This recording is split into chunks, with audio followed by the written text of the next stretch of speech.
بسم اللہ الرحمن الرحیم۔ معزز سامعین،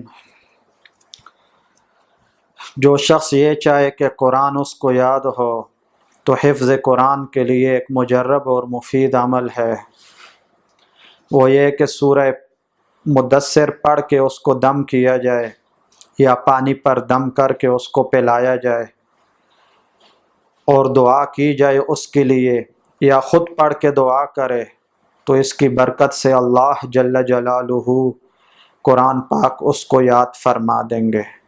اسی طرح یا علیم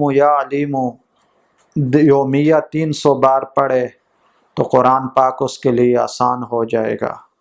اس چینل کے جتنے پروگرام ہیں ان کو لائک کریں، شیئر کریں، سبسکرائب کریں، نیچے دیے ہوئے کومنٹ باکس میں پریشانی کا اظہار کر کے جواب حاصل کریں۔ وما علینا الا البلاغ۔